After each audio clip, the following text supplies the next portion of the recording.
call the meeting to order for the Village of Essex Junction Planning Commission, October 19th, 2017. Is there anybody in the audience who would like to speak about anything not on the agenda tonight? Yes. Hey, Nick. Hi, friends. Know you from being on that side of the table. I was a former PC member on the Pleasant Street Junction and sat for a couple of terms and really enjoyed my time on the commission. I kind of stepped down because of some frustrations that I felt during that time. You know, I felt as a commission we were mostly reacting to applications, to deadlines of updating the land development code. And I felt that one thing that we missed out on was, as commissioners, was really trying to educate ourselves about planning processes, looking at things a little bit differently. And there were many issues and topics that came up during the time that we discussed, said, boy, we really need to look into this a lot deeper than we have, or bring somebody in. Those might have been looking at form-based planning, trail and sidewalk connectivity in the village. How do we do this better? Go back and look at the design 5 corners. What implications is the Crescent Connector going to have on development in the village? And we also talked about variances. When do you issue variances? These were all things that we talked about and felt that we should really delve into a lot more. I think for us to be better commissioners, we need to be educated and look at things differently. We signed up as a commission, I'm playing we and still present tense, to meet possibly twice a month. I believe this is only your 5th meeting this year, and it's been 5 months since you last met. I'd encourage you to work with staff, try and dig a little deeper to better represent the community and guide the village towards a visionary, livable, and sustainable future. Thanks. Thank you, Nick. Thank you. Okay. Let's see. Any disclosure of conflicts of interest or anything pertaining to anything on the agenda tonight? Are you done with the visitors to speak part? If it's it has to do with something not on the agenda. Then I'd like to ask whether my items have to, they do and they don't. So I'd like some clarification. Okay, well, let me just get some homework items out of the way and then we can continue with that, okay? Thank you, I appreciate it. Okay, so no disclosures. Anybody who's going to speak tonight about anything on the agenda, I would request that you raise your right hand. I hereby swear or affirm that the evidence I give in the cause under consideration shall be the whole truth and nothing but the truth under the pains and penalties of perjury. Thank you. Okay. Robin, any additions or amendments to Joe Weeks sent in an email that he wanted on the Okay. on the record, and everyone in the plan commission has a copy. Dan Right. Clements also sent an email, but Great. Joe's only came this afternoon. Okay, And no other planning commission members are making it tonight, so you're down to 3. gotcha. Okay. 4. Well, you're down to 3. You have 4. We're down 3. Were the copies of the emails left at our? Yes. Yeah, they should be. They Right should have there. been right there when you came in. All right. All and you want to finish with the woman who had a question? Sorry, go ahead. My turn? Yes. Thank you. Linda McCann, 9 School Street. The items that do pertain and don't pertain, I want them, your guidance as to when to bring them up. The first one is the advertisement for this kind of meeting when big projects like this are being planned. The last time this happened with the Mylot building at 5 Corners, there was a conversation about, yeah, we probably should have brought the community more into it.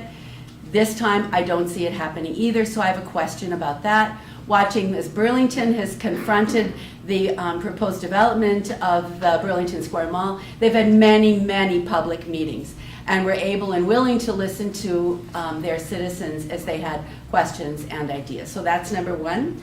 Number two is I want to know what happened to the plan that came out of the Shiraz. Was it a year and a half ago, Robin? Or The summer planning meeting when we all went to the high school and spent the day? for Design Five Corners. Yes. The village applied for a grant to the Regional Planning Commission, which was approved. And so where is that? Because we're making It all these. hasn't started yet. Well, but we're making these decisions. Well, that- these decisions are based on individual lots. I They're understand. based on the whole site. But they also pertain to the vision that the citizens spent a day devising. So I don't want to have to come back in a year and when this is all approved and all of the buildings are already built and it's too late. So I have a question about that. Also, I have a question about walkability. When we were told years ago, when the Mylap building and all of the traffic concerns were being discussed, we went to Act 250, walkability was and increased density were the two main reasons for allowing these developments to go through. Absolutely agree with increasing density, we don't want more sprawl in our state. Walkability, absolutely. I have been walking this village for the last 6 months from one corner to the other many times. The lack of crosswalks and the lack of respect for pedestrians in the crosswalks and the lack of sidewalks on many, many side streets is appalling. So I would like those addressed as these projects are being considered. So I don't know if they pertain to this agenda or if they're separate. Thank you very much. And just a reminder, I apologize, but when you do speak tonight, if you could just tell us who you are, that would be great. I did. Just as an aside also, please, there's a lot of folks that want to speak here tonight, so can we just make sure that we try to limit our comments to 2 minutes or less? Okay? And please direct your questions and comments to the commissioners. Just wanted more seating, that's all. Sure. Yep. Come on in. There you go. People shouldn't have to stand during these lengthy meetings. Is there another area where we could get chairs? Robin, are there chairs back there? Are there any more chairs at the back? Are there chairs in the back there? Pick one. There's two up here. Yeah, feel free to take these as well.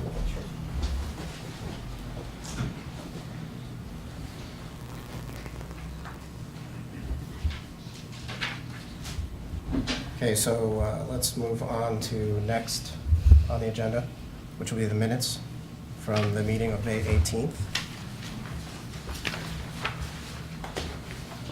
Any changes or does everything look all right? How's it? On the fifth? The 18th. The 18th.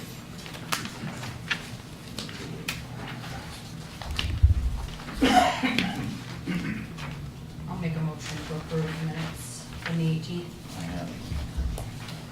Maybe some spelling amendments of some sort. Oh. Maybe not? We'll give John 2 minutes to look at it. Oh, I wrote them, I just lost. No, I wrote nothing down. Do I hear a second? I'll second. All in favor? Aye. All opposed? Okay. All right. All right, next up on the agenda. Site plan review for Phase 1 of an approved master plan to construct a multi-unit elderly housing building at 911 Park Street in the VC district. So just as a reminder to everybody, this is a continuation of the conversation that happened when the applicant first came in front of the commission. At that meeting, there were several concerns raised by residents. And the planning commission also asked the applicant for certain pieces of information. Before we get into everything, I'm going to ask Robin to comment on the changes that have been made. For the most part, the changes were site plan changes. They moved the building away from the Conway's residence to 15 feet proper. They took out the sidewalk that was contiguous with the property on Park Terrace, put in a fence and plantings along where the sidewalk had been. And the other two major changes that we made to the site plan, there were some other nuances that had to be shifted because of the building moving. But that was basically it. The architecture in the building itself, we got the color prints today. Yeah, sorry. And they have changed the color of the building, which changes the modeling and the shadow lines and so on the building. But the architecture itself hasn't changed at all. We did do some changes to it. We made our window projections come out a little bit further. They come out about 1.5 feet along the front. That's going to help break up the length. Hoping to break up the length of the building by creating more vertical elements on that. We added corbels just to tie into more of what's happening down here on Down Street, just to decorate that at the same time. And we changed the color. So that was primarily the changes that we made on here. So on the plans that we received in our packets, were these changes noted? Yeah, so I'm Luke Willie from Ruggiano Engineering. We'll be kind of representing the civil side of this.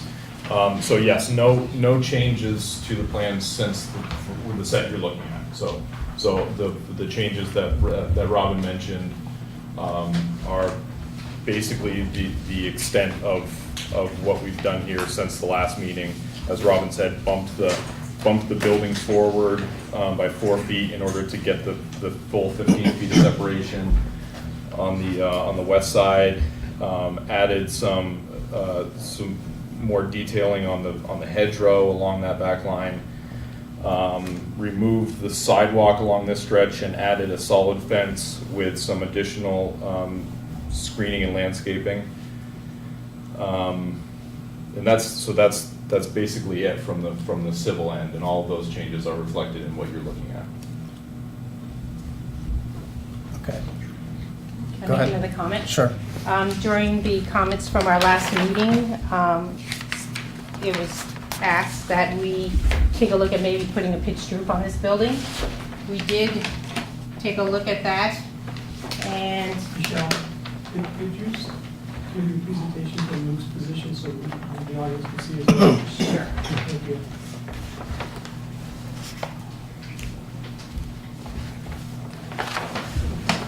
So all I did was take a quick view of what it would look like to create some type of a pitched roof to tie it into the school, I guess was kind of the concern. I did this at a 6/12 pitch. The pitch on the school is much steeper than that. And in doing the 6/12 pitch, this building grew an additional 11 feet over the parapet that I have right now on the flat proposed elevation. Then I drew it at a 4/12 pitch just to get that elevation down, and it just didn't do it justice. It just looked too flat in there. So after taking a look at this, we decided just to go back to the flat roof because we felt it tied in better to what was happening down here, and we liked the design better. Any other changes? Nope. Okay. Do you guys have any quick questions for the applicant? Do you have any drawings that show the buildings around there in relationship to that building? Because Yeah. we're still looking at different scales and different images that aren't connected. So we did a perspective of what it would look like as you're traveling down Park Street, heading, kind of heading north. There's the school. Is it possible for us to see? Here's the school, here's our building, here's a newly proposed building, This is the building that's at the Five Corners right there. So here is the building at the Five Corners. This is a proposed building. This is our building, and there's the school right there. So we changed the color to help maybe tie in and soften the look, you know, as you approach the school, going down that alleyway right there. But you're not going to see much of the building. Sorry, what are the building materials? The Uh, vinyl siding? If you have No. questions, please make sure you ask the commission, Okay. okay?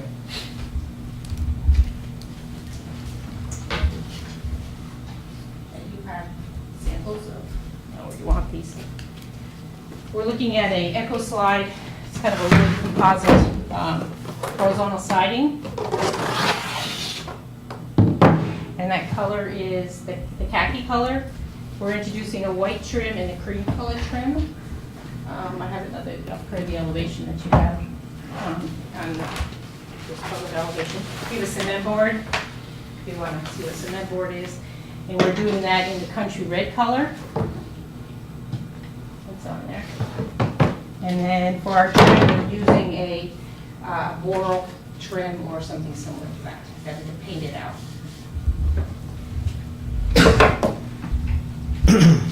So just before we get too much further into this, I just have a few comments to make. First of all, the comprehensive plan and the LDC call for this kind of development in the Village Center District. This is the kind of project that we're looking for. Affordable senior housing is needed.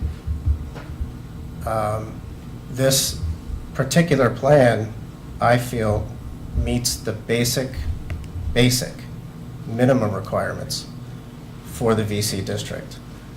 However, and I can't speak for my fellow planning commission members, I don't feel that we've been given enough information ahead of time concerning design. In terms of the definition of the design standards for the VC district, I don't feel it meets what we're looking for. And, you know, we're just seeing this now for the first time, just so everybody knows. And I feel that if it came to a vote tonight, it would not pass. Please. So, again, I can't speak for you guys, but, I am inclined to offer the opportunity to continue to the next available meeting, or we can probably take a vote on it now and it will probably not pass. Can I ask what ideas or changes, or what's, I don't know if the word is, correct word is hitting you, that you don't care about the building, or what you want to change? It's numerous things. And again, I can't speak for everybody, but I'm just giving you my opinion on what will probably happen tonight. And that is that we have not been afforded enough information ahead of time to make a decent decision. Many of these things, including some things that were printed out today, we're seeing for the very first time.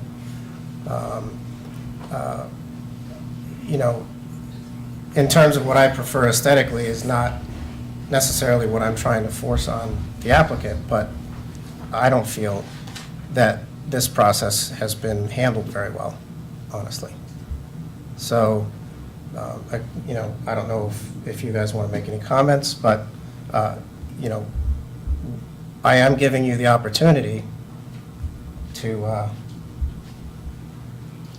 Well, Michelle, I think the building looks fine. I just don't know if it belongs right where you're proposing to put it. And I think that's the issue that we're all trying to wrestle with here is that an appropriate building for that location, given its proximity to surrounding neighbors and the Park Street School? So I agree. With 5 minutes of review time, I don't possibly have enough time to make a full decision on that. I can tell you that I'm extremely disappointed with that perspective, looking up at the Park Street School to see the loss of all the trees that were the buffer between any development on that parcel and the Park Street School, because that, as a historic view up from Park Street, was something very important in most of the planning documentation and community meetings that we've gone through, and I thought the deal was that we were gonna leave those trees, and I see, at least in the rendering, they're all gone. And so maybe you can comment on that, but I'm kind of upset about that. Just to clarify, in the landscape plan, you will see we've shown some existing trees here that were not shown previously. So these are existing trees, and then we've added some additional trees along here to create more of these are kind of a deciduous row here in between our building, and I'm not sure if the rendering may not show that completely, but that is the intent here, is to add some trees there. So the building is now essentially on the property line, and so there is no opportunity for buffer on your side of the line. And I don't see, the rendering. I mean, if the rendering is realistic, there isn't a tree left, right? You took them all down. Yeah, again, this plan takes precedence over the rendering. So the intent is to add some trees, and we were given permission by the village to add trees on the school property for the benefit of this project. I don't know, are we doing public comment here, or are we still? I just have a really quick question about our property line, that's all.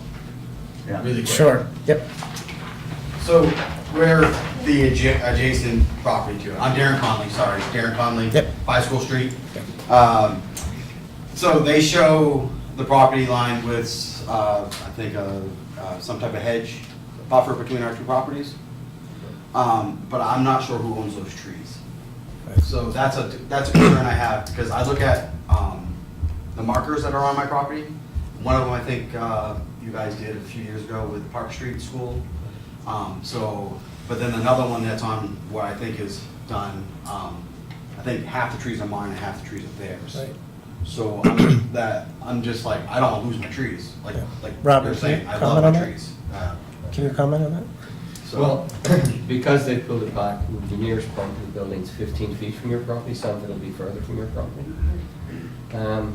Certainly should stake it out so your trees aren't damaged in any way, but if a building ever goes in there, then if they lose your tree, if they damage your trees, they have to replace them with a like species of a like age.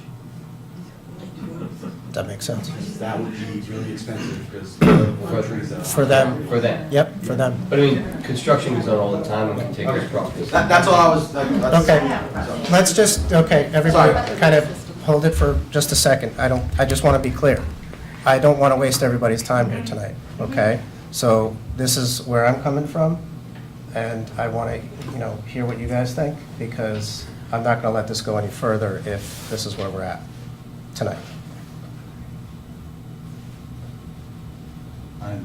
My opinion is it's too big a decision to do it tonight after getting the material tonight. I agree. So best So we- I would give it as a continuance. We can continue this, or we can take a vote now and probably deny it. I think we still should have a right to say something before you continue it. I'm sorry? Yep.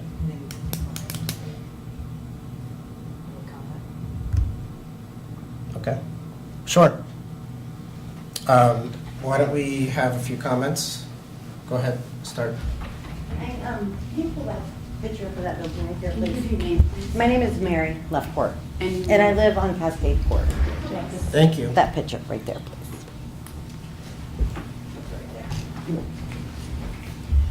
So right now, when I drive up Park Street, which I do every day, I can't see the school, first of all, which is a historic building and I love it.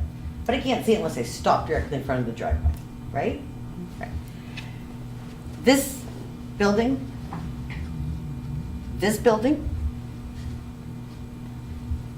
whatever that is, And this building over here, which is that McGillicuddy's building? Which is across the street from a historic building, the On Tap.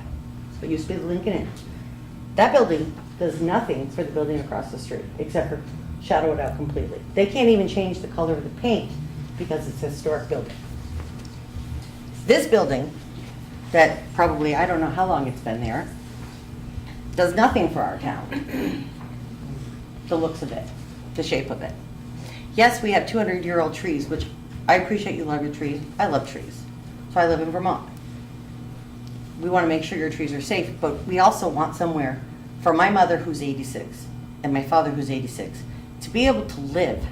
And I don't have to worry that in a snowstorm, I have to drive way out of town to find them, get them to a hospital where they could be here in a town where they're safe. There's doctor's offices, there's walking to stores, there's bus lines to hospitals, doctor's appointments. And you guys are fighting over a composite board, which I work at Home Depot, which is as close as you're going to get to a brick building without spending millions of dollars to make a beautiful brick building to match your school. Which is now not even a school, right? It's just a historic building. They still have a school there? Yes. Okay. So I'm more worried about the seniors of Vermont. I really am. I'm very worried about them, very concerned about them. They do not have affordable. I have been fighting for 2 years for a place for my parents to live. There is absolutely nowhere to put them that they can afford. And I don't think it's fair, since we are the oldest state in the union, meaning we have more elderly in this state, other than Florida, can't count that. And we have no place to put these people that is safe, that is clean, that is up to code. And I think we're fighting a battle that is not worth fighting if we're not going to save our elderly, because that's what it comes down to. We're going to save our elderly, or we're going to worry about a pitch on a roof to match the school. Sorry. Thank you. Yes. Meredith Conley, High School Street.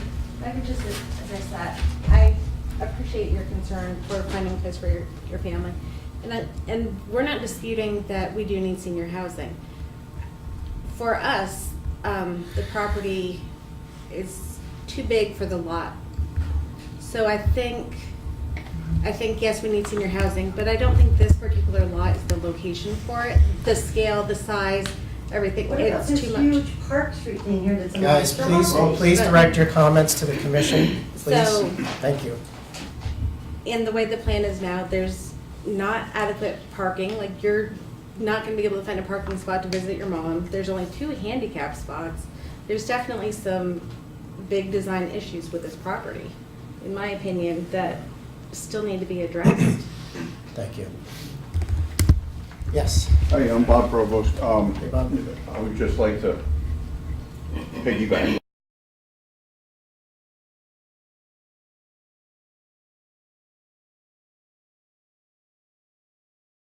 That cost gets pushed on, and we hear it all the time when we're dealing with planning and zoning and Act 250 and everything else. So my question would be, if you have a concern about what this is going to look like, how it is in rhythm with the rest of the neighborhood, do you do work sessions like Colchester does, where rather than keep stabbing at it with $2,000 architectural renderings that get thrown out the door, sit with the applicant and say, how can we make this work?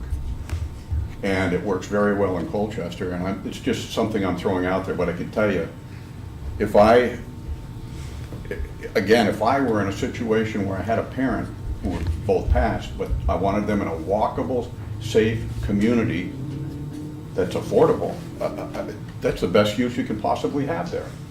And ironically, when I look at this stuff, it's not the size of the building, it's what the zoning gives you that you work with. They're not asking for variances.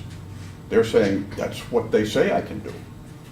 So, Mr. Chairman, I respect what you said, and you came on strong about it, and I even think you probably led them a little bit.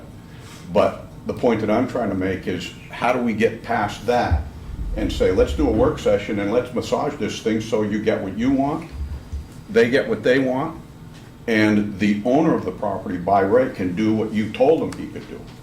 That would be my comment.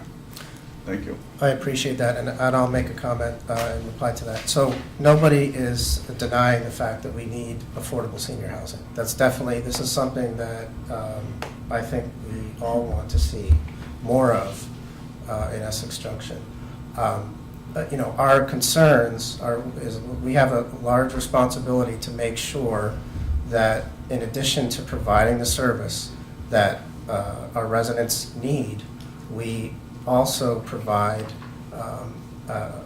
a living environment and an aesthetic value that people want to see in the Village Center District. It's very important.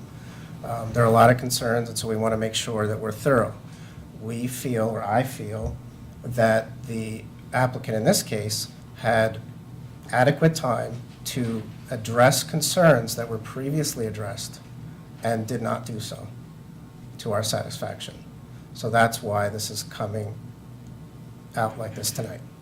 Hopefully that helps a little bit. Yes, and just to piggyback that, this was delayed for personal reasons. Yes, The death of- we're aware of that, yes. Just wasn't designed to do that. Yeah, Can I make a comment, just sure. a comment? The comment of the trees, because I just want to go back to whether or not we're going for continuous or not.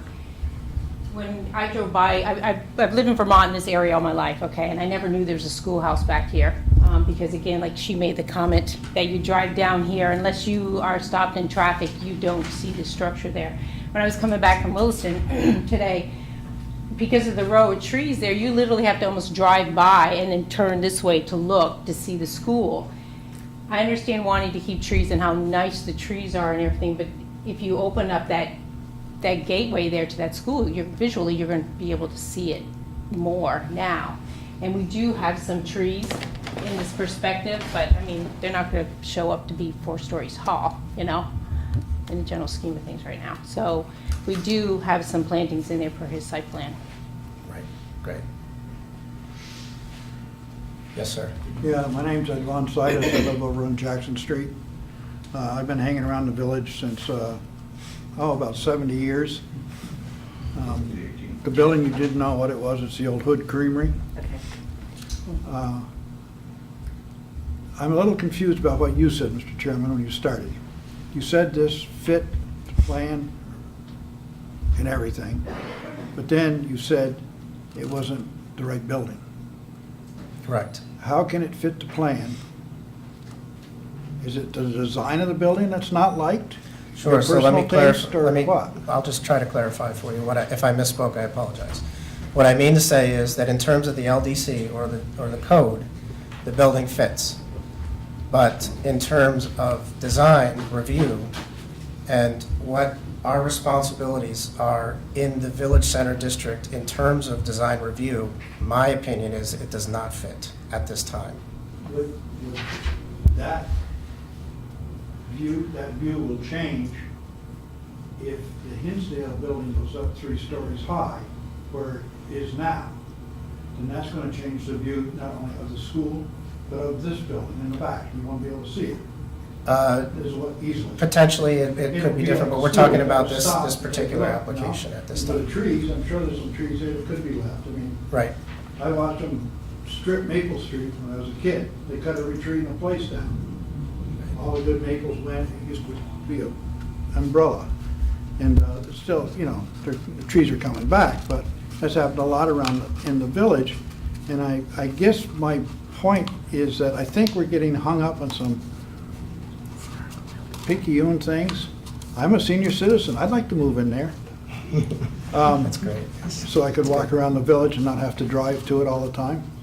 I think maybe instead of saying it doesn't fit design-wise or something, I mean, if you could give them a quick workshop that says this is what we'd like to see, and they could do that for you. But I think by delaying this, a lot of the seniors are looking forward to moving in here, aren't going to be able to afford it by the time he gets around to building it. Thank you. Thank you. Yes, Nick? Well, I applaud Dave for proposing development here, and he's done a lot in Essex Junction. I think that it's like it's a little big for the lot, because we're really shoehorning it in. The lot lines are what? For the school's 10 feet, 12 feet to the school property, and 1 foot.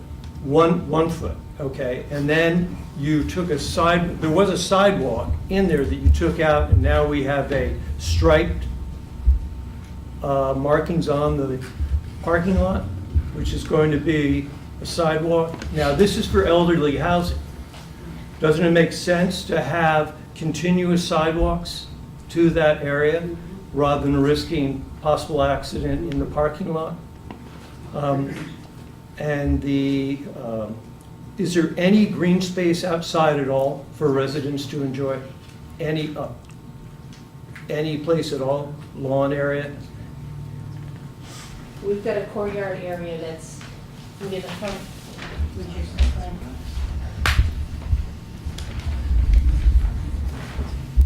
We've got a courtyard area here Okay. that people are going to hang out. How big is it, please? A lot of us can't see.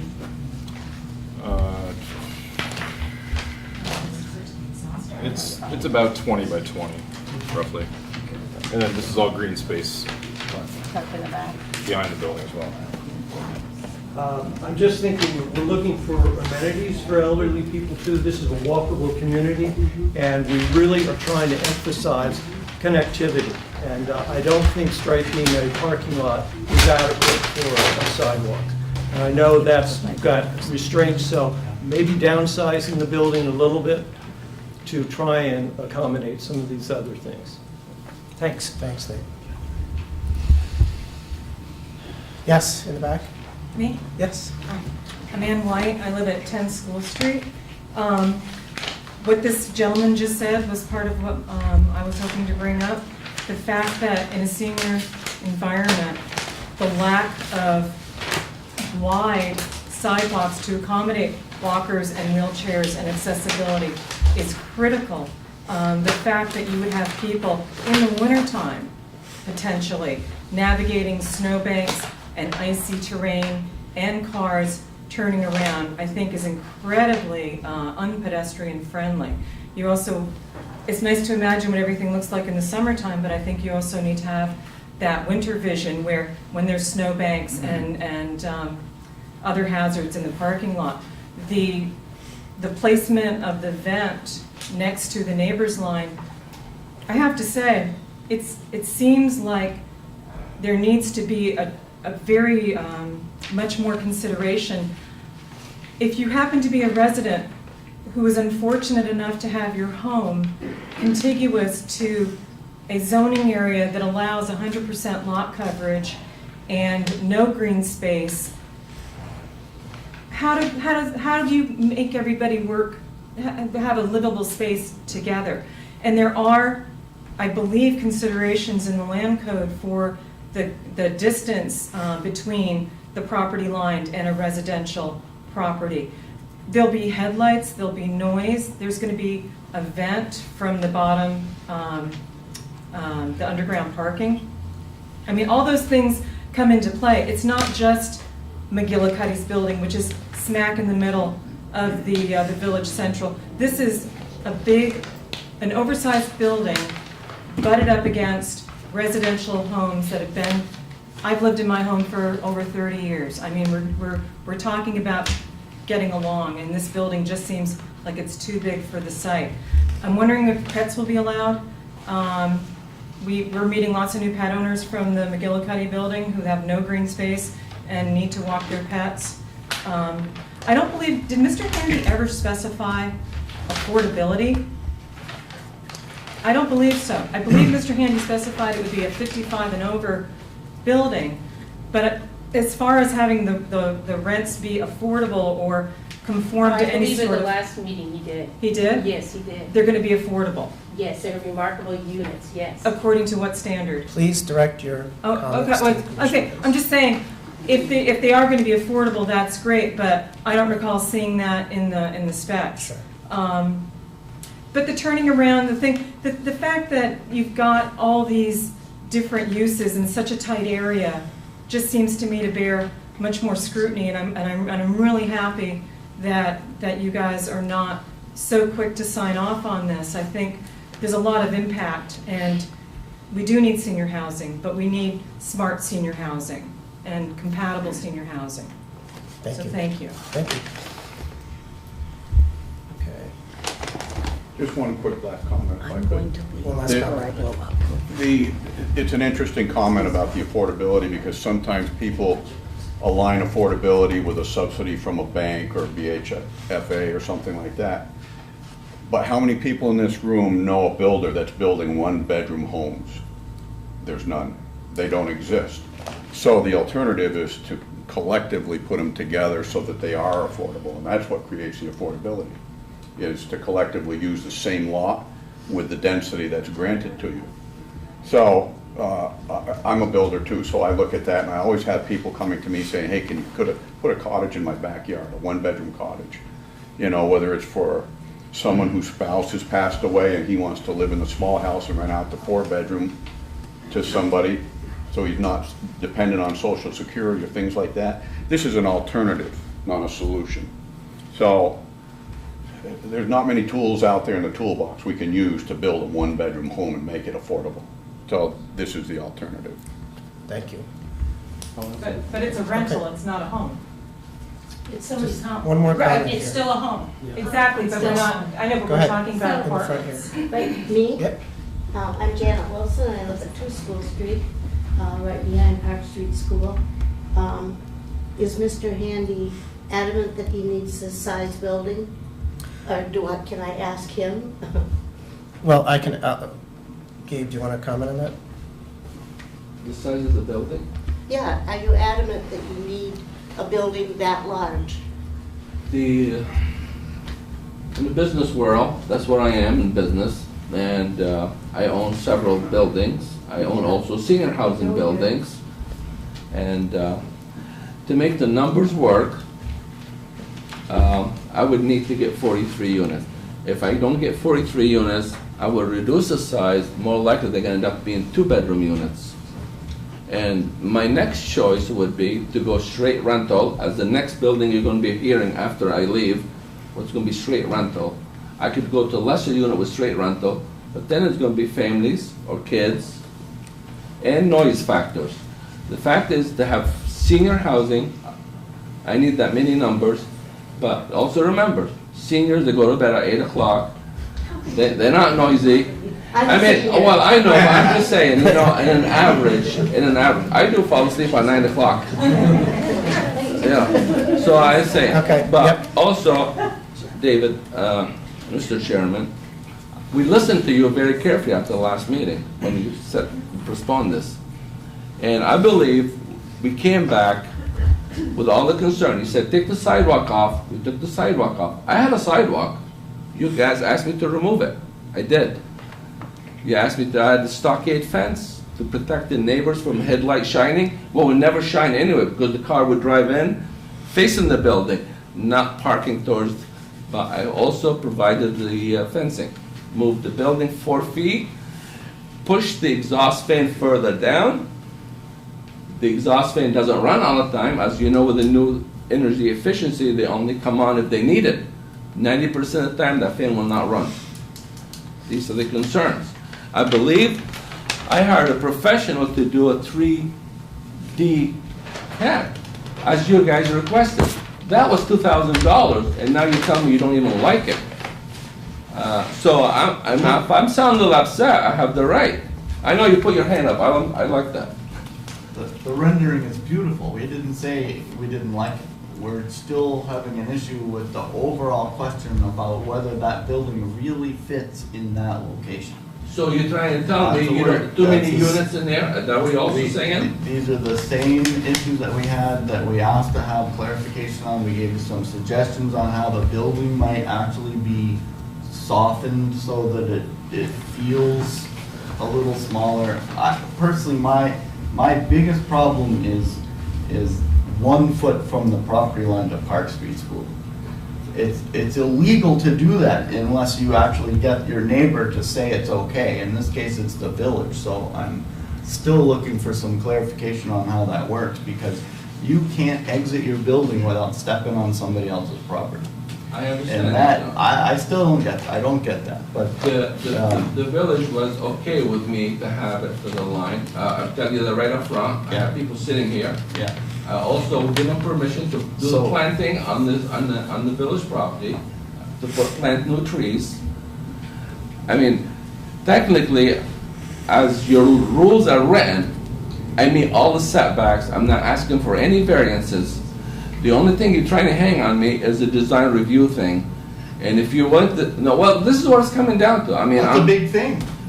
That's not a little thing, that's not, I'm fine, except, that's a big thing. But you guys have not really said, this is what we want, or that's what we want. All you can say is, come back, and I keep coming back. I'm not gonna come back anymore. I'm gonna be straight honest with you guys. So you guys have a choice tonight, either deny me or approve me. But unless you want to sit with me for the next couple of weeks and tell me what you guys really want, because I have I'll take my chances somewhere else. I mean, I do a lot for this village. You know, I never ever burnt anybody. I never upset any neighbors. Everything I have built. This is the first time around I find negative stuff. I'm getting a little upset with it. I'll make a couple comments on that, Gabe. First of all, you know, and just so everybody knows, we don't, again, we like the concept, we like the project, we want to see this kind of thing happen in the VC district. I believe that you've done what you can to address the residents' concerns, the property owners around the site. I also believe, again, that basically it fits within the code, except for the design aspect. Now, my question is it our job to tell you what we want, or is it your job to come here with something that we can all agree on? So you're upset with us, but I'm just saying, you know, from our perspective, this is the very first time we've seen any of this tonight. So I'm just making that point. I understand, but that's, again, I go back to what I said. I've listened to you guys very carefully last time, and you said, come back and show us how does it fit with the school next door. I did, and I could show you that it is lower than the school roof by several feet. I mean, if there's an impact here, would please somebody come out and tell me what it is, because I don't want to be guessing. Oh, that's all I'm doing now, is guessing what everybody's thinking. So, come out and tell me, and I know you're saying it's not your job, but I don't understand what's in your mind. Give me some ideas. That's why the work. One of the comments that were made was at the last meeting was to potentially put a roof on here, make it look like it's in Highland Village or something. When we started putting a roof on this building, the building grew, so we thought, let's keep the flat roof on it, the impact is going to be less. And to us, with everything that's going on this street, everything's pretty flat and pretty monolithic or whatever. So we thought we're kind of tying in to Main Street. All along here, you've got flat roofs on a lot of these buildings out here. You've got this wide band of trim at the top of the roof. It's not as ornate, there's not brick on here, no, but I think we're in a transitional area where you've got residential and we're moving to commercial space. We're next to the railroad tracks. There used to be, I'm sure, warehouses here where supplies were dropped off. You know, this is a transitional area. I don't understand why this doesn't fit, honestly. Can you move the site plan? Sure. Away a little bit there, and then can we see the rendering that looks up, so? This one here, do you want me to bring it closer to you? No, that's fine, I just be able to see it.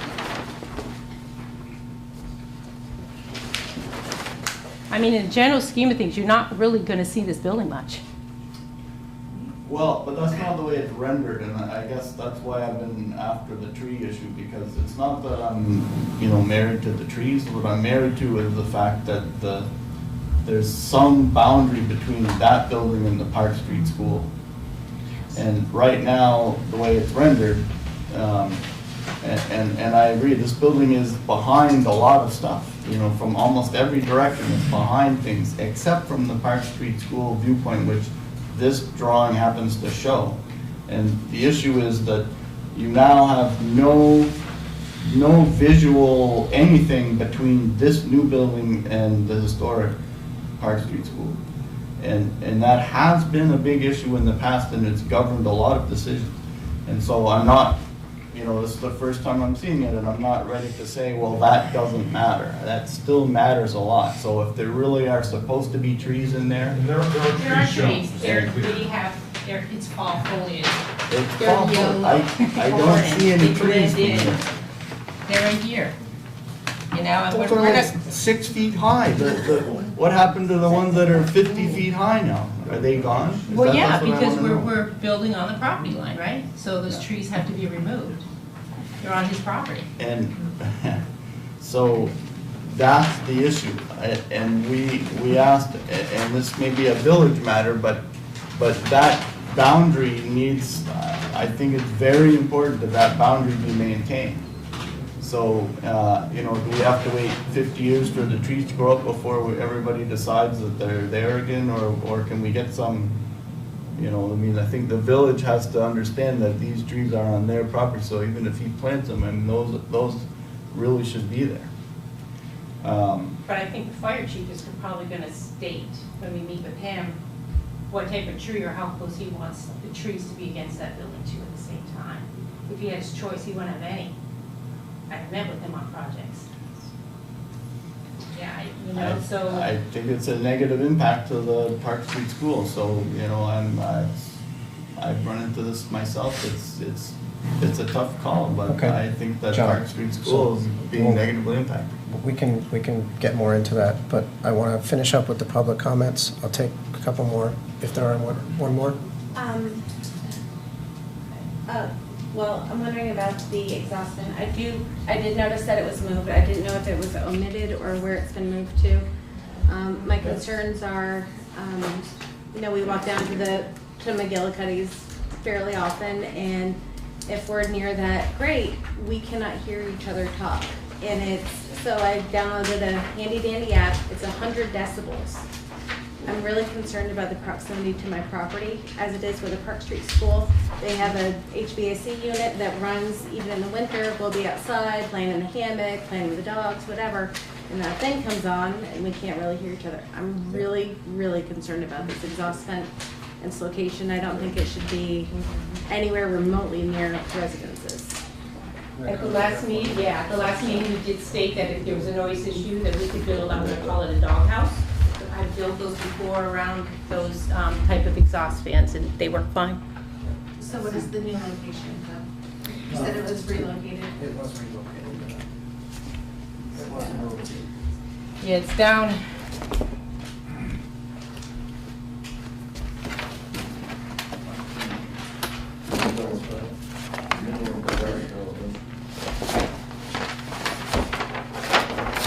So it's placed over in here. And if I can get the thing to move further away from your house when we start construction documents, I will do that. So that's the side facing my property? Yes, it is. Yep, So it's still there in the center? because your house is more over toward here. On any of the other sides of the building, or closer to the Park Street or parking lot? Can't put on Park Street because they're on foot on the street. Okay. Do I hear a motion? Motion to close the public forum. Do I hear a second? All in favor? Aye. Aye. Okay. All right. Questions for the applicant? What do you guys think?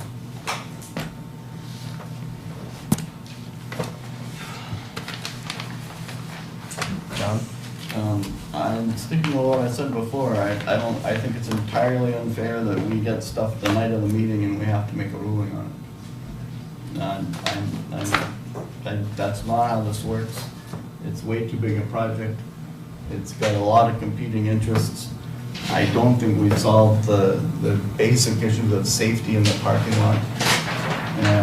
I love what they did to the building. I got problems with you know, how it hits its neighbors. So I haven't changed my mind.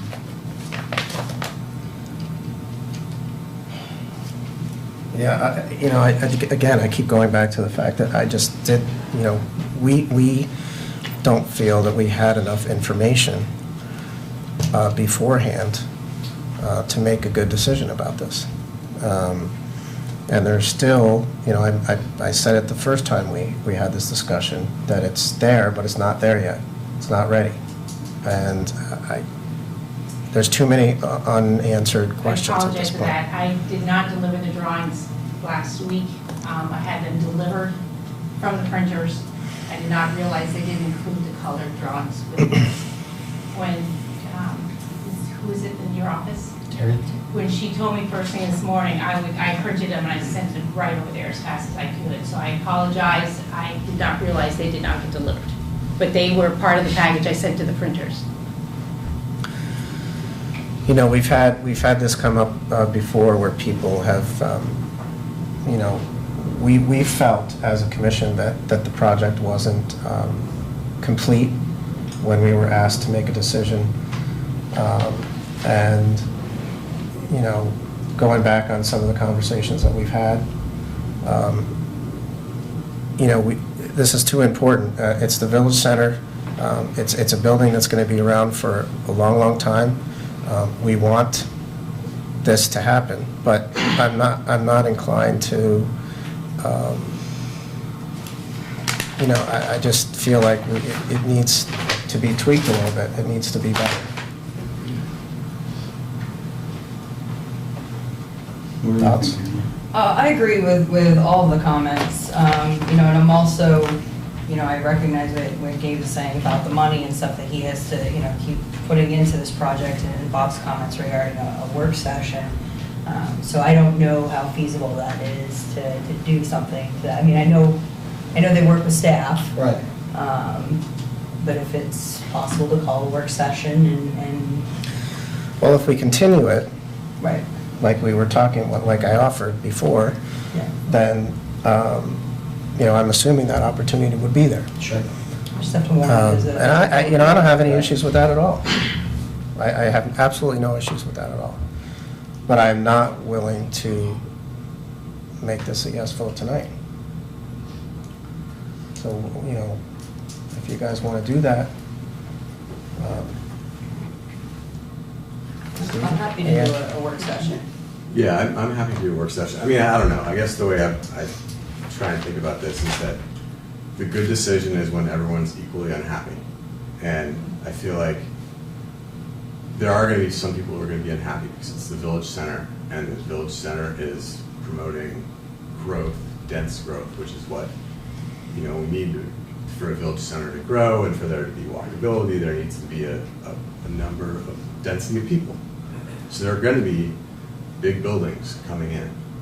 And I think I was maybe a little closer than some on this project. It took me, seeing the 3D thing, I think, was super helpful. I would have liked to seen that a lot earlier, because it's very hard to visualize how is it going to look in relationship to everything else. And that's been a sticking point since pretty much the beginning. So, I wasn't as concerned about the trees and the lot line until listening to John a little bit. Maybe I'm not as stuck on that. My big sticking point was really the sidewalk, the elimination of the sidewalk. But other than that, I think that we're looking for a situation where everyone's equally unhappy. Where Gabe's given a little and other people have given a little, and I think that we can come to that with this building and this location. But I think maybe we have a few things to iron out first. So, just on the safety part of this, does the village engineer look at the proposed walkway route through the parking lot, and is there an authority higher than us that says that's okay? No. How does that, no? It's just us. We're supposed to say that's okay? Yeah, shared parking is fairly common in Europe. seems to work, but every situation's different.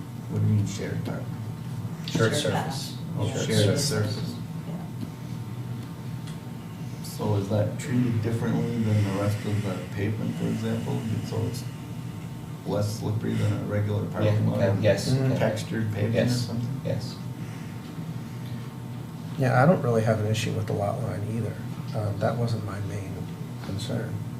Or the trees, you know, I mean, it's a tough area because of the parking lot and, you know, I just, there has to be a way to improve the design a little bit to fit better with the school right there, you know, and all the other buildings around it. And don't forget, there are residences around there too. There are people that live around that building. So, you know, I mean, I understand it's a different kind of structure and it's not gonna, you know, 100% fit, but there's gotta be something. I'm not an architect. It's not what I do, so I can't be, you know, I can't tell you what I'm looking for until I see it, sort of thing, right? So John is, you know, he'll tell you what he wants for architecture, but I just feel that there's a little ways to go. And again, I offered the compromise before to continue this. And I think it's the way to go. Mr. Chairman, can you, board appoint John to sit down and work with us instead of? We could all, You could, well, if they you know, could, we just would one- probably set it up as a work session where the entire planning commission would be here. That's how it would go. Just gotta see where we can put trees. So if you guys don't have any other questions for the applicant, you know, I'm not gonna waste everybody's time for too much longer tonight. Right? So are we all, you know, can we work with that, Gabe?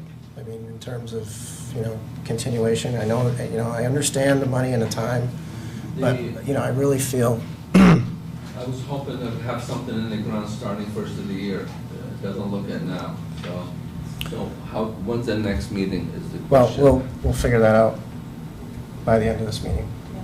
It doesn't have to be publicly warned again. I mean, if you continue it, If we Yeah, meet as a we commission, it have will to have to be warn it. publicly warned, yes. Yeah. if you continue, If we meet as a commission, we have to Right. warn it for I the see. state law. Yeah. so that's another month. Well, if we call a work session, it doesn't have to be warned, correct? Work Call session. work session has to be warned. If you continue it, it doesn't. I'm sorry, what? If you call a work session, it has to be warned. If you just continue it to the next meeting, it doesn't have to be warned again. Gotcha, okay, all right, It's kind of, So you might be better to have a work session than you warn it. yes, yeah. okay.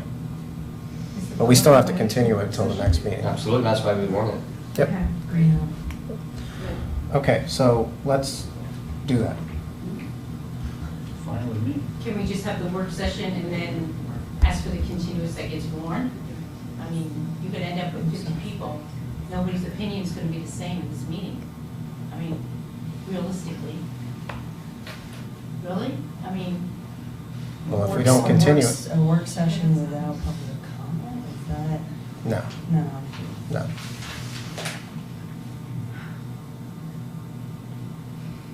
Let's continue this, okay? And then we'll figure out the meeting thing later, right? So, do I hear a motion to continue the discussion on this application until the next scheduled, what is it, work session or meeting? Is that how we work it? Can we make sure it happens in 2 weeks instead of waiting a month? Yep, absolutely. Just tell me when you're Let's do available. 2 weeks? 2 weeks. Regular? Yeah, regular next scheduled Regular meeting. scheduled meeting, yeah. I would support that. Yeah, Okay. okay. Do I hear a second? Who did that? Who made the motion? Apparently I did. I didn't really, but, Second. all in favor? Aye. All opposed? Okay. Thank you for your time. So this gets tricky to looking at the next application because they have half of their parking lot is where I want to put trees. Really? Just remember just to focus on that one. You want to take 5? Well, Want to take 5? Yeah, we'll shuffle it. We're just going to take a 5-minute break. It's all related because it's all happening.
You all set? Okay. Next up on the agenda. There we go.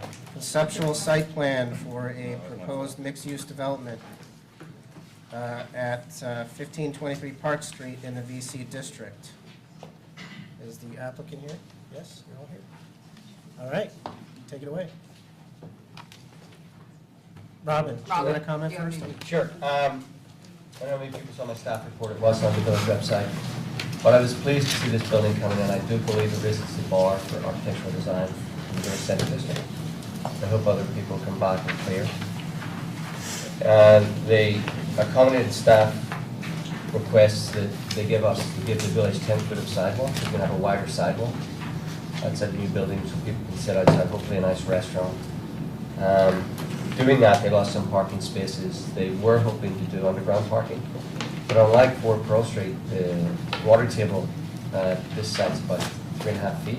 5 feet. I've been there, sorry. And they couldn't do underground parking. So that led to reducing the size of the building, changing the footprint. They have some parking underneath the building at the back. And they encroach a little bit onto the village property, and I've checked with the administration. The administration are willing to enter into an easement for the residential parking. The Park Street School, well, 6 years ago now, entered an agreement with the village to do parking at the front of the Park Street School entrance that would be public parking available for any people going to the existing Verizon building. That public parking, there's no overnight parking, but the public parking, that's another way of, in my mind, securing the fact that it will be residential parking, it will be public parking, commercial retail parking to the building. So that's the first time I've ever put this staff report. And I like the architectural design. There's a lot of tech in architectural development, there's very little art. There's art in this building. Okay, thank you.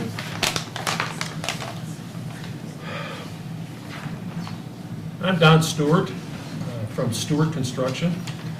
My office is sort of kitty corner over here, and my business has been in the junction for 25 years, 18 of which have come right here on Pearl Street.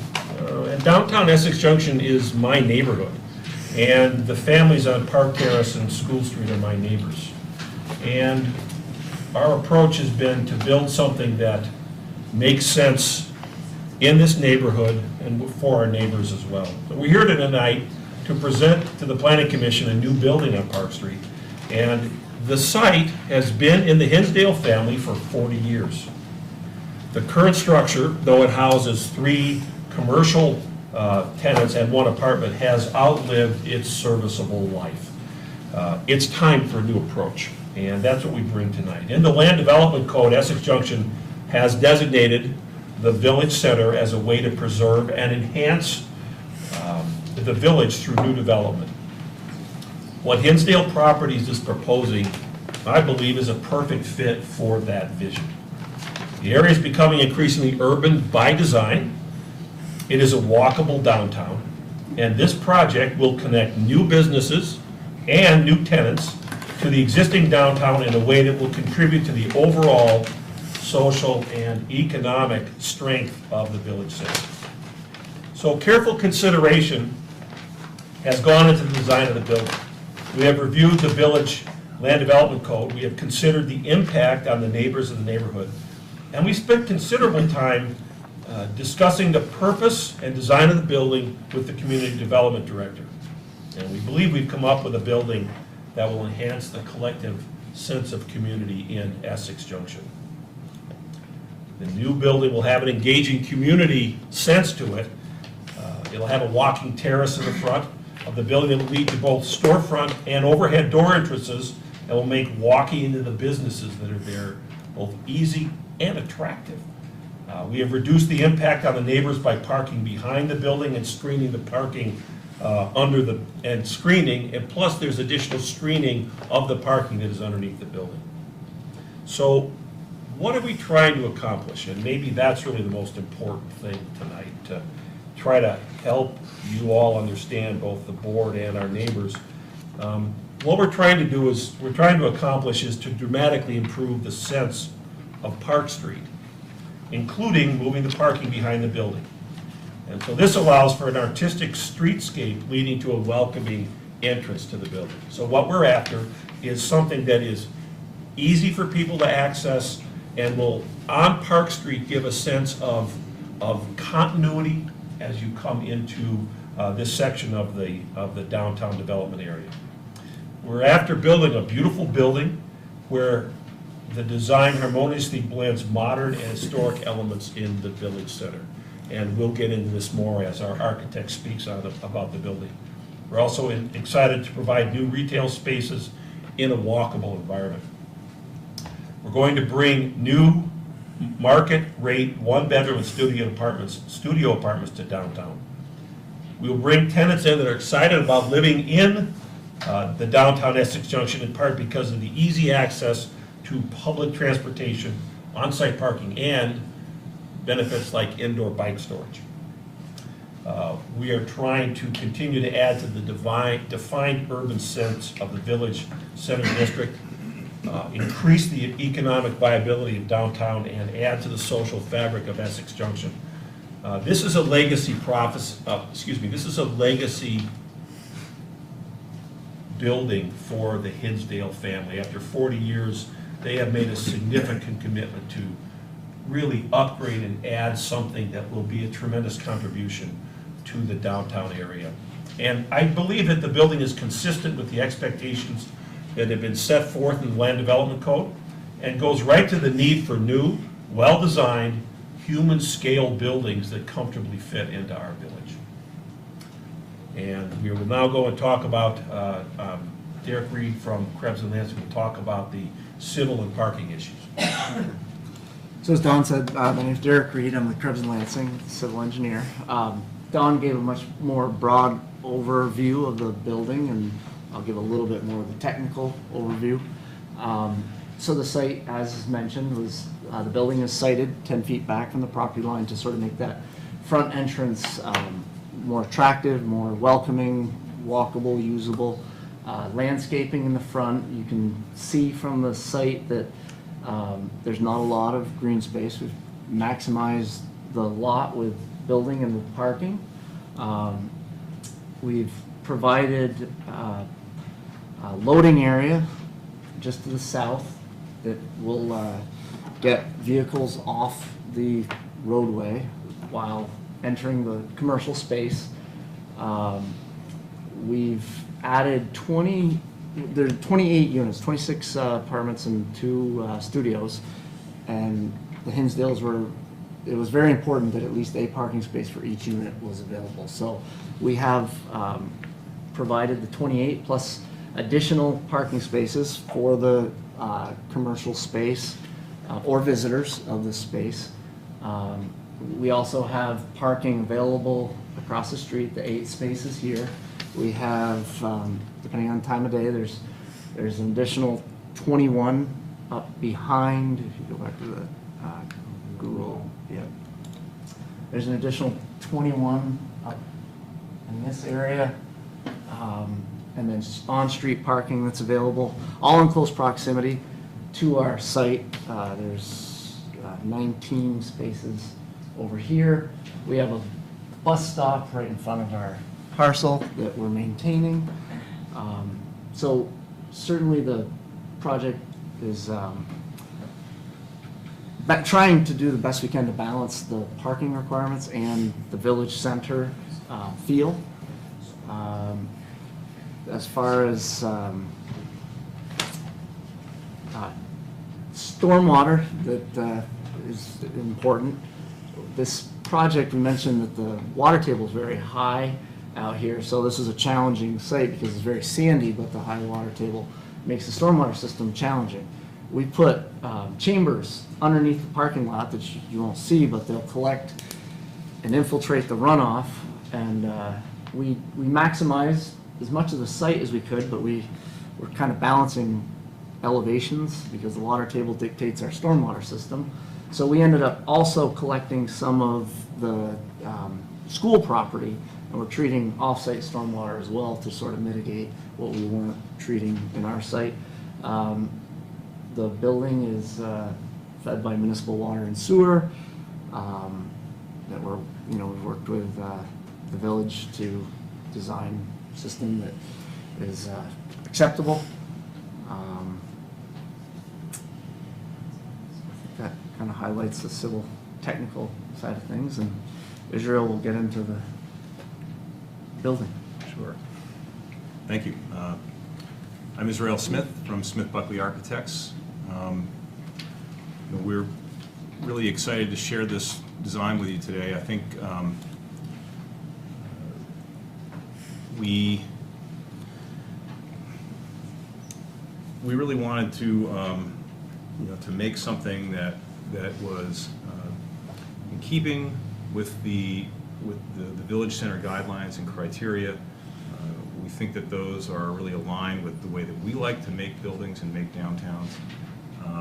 And it was, when we read through and we were talking about early on the concept with the Hinsdales, we were really happy to see that interests were really aligned here, and that we were going to have a good time making this project, because it really sort of checked all the boxes on the things that we like to do in making a walkable downtown and having a nice mix of uses and making for a porous street edge. We've got a building that is really very simple on the one hand. It's got a base, a middle, and a top. The materials are articulating that. The brick going up 2 stories, the metal panels at the top set in a little bit to sort of get a nice flare and extra depth to the cornice. The detailing again with the precast. Zoom in on that a little bit here. The precast base and cap pieces up here, again, just reinforcing that base, middle, top to a 3-story building, sort of a classic urban environment, but I think with a small U. This is a village center. It's not a giant urban center, and we feel like this is the right scale and the right combination here. Other little things that really sort of contribute to that walkable environment as you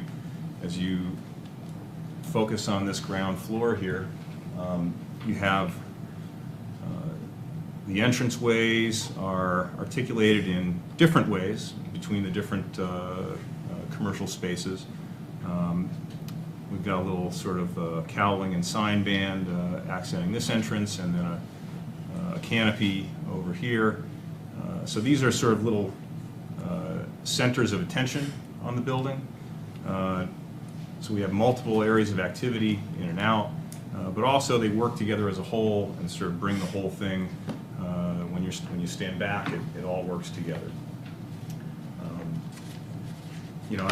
I don't want to go too far into too much detail about what the things. When I look at it, I see a million things that I like about it. I think that Robin did a very nice sort of succinct summation in the staff report, and I pretty much agree with what he said there. I don't have anything really to add or differ with you on that report. To walk you around the rest of the building here, actually let's step back to the 5 corners. You can see here, so that the new building here at the corner sort of sets down a marker for a street edge and carries this line across. We're a little shorter than that building. We're holding that line. I hope that someday another building will fill in this area here and really start to define a nice street edge. And of course, in my model here, we're only showing all the stuff at the street, all the street furnishings and trees and things at our building, but I would assume the rest of the master plan fills out the rest of the block as well with a nice streetscape. So we're doing our best to contribute to that overall downtown center feel. And we feel like, again, that this height and area and massing is in good keeping with the overall plan as you move away from the center. And a little closer here, even with these existing buildings, I think the scale of this is not so bad. I think that 3 stories and a flat roof.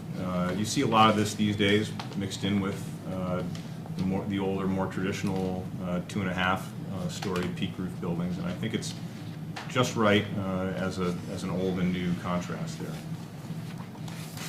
And really, when you look at the form of this, I want to go back to the form of this again. This is really an older sort of historic massing and form of these, 3-story height, a nice hefty but not too much cornice at the top, and the base middle top being that sort of classic reading. From the other direction here, this is the south, right? Yeah, coming from the south. Yeah, and we have this corner being held pretty well. The massing at the back is a different material, and again, that's part of our attempt to break the building up a little bit, let that area at the back fade out a little bit. The material is not altogether different, though. We're projecting a metal panel siding for the top here, and this would be 2 types of metal siding at the back side here. A different material in between the window bays there, and also using that same material to screen the parking that's located under the building. Let's see, using that one here. So they're sort of a little closer in.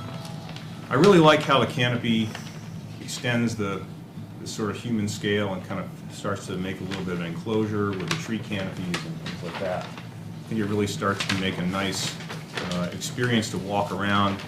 At night when you're walking around here, you'll have some light coming in from the commercial buildings if you had a restaurant in there or something like that. And you're really going to feel like it's the right scale. You're not up against a giant building or something with the trees and the canopy and the lighting from inside.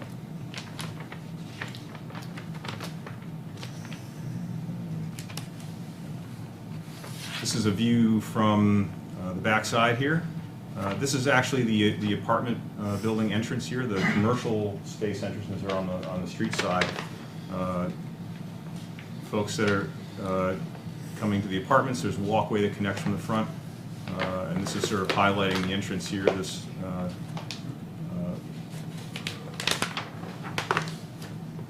material are we here on this again?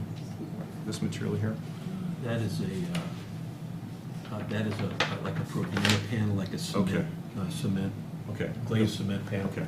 I apologize. I'm filling in for my partner, so I don't have all the details on this building.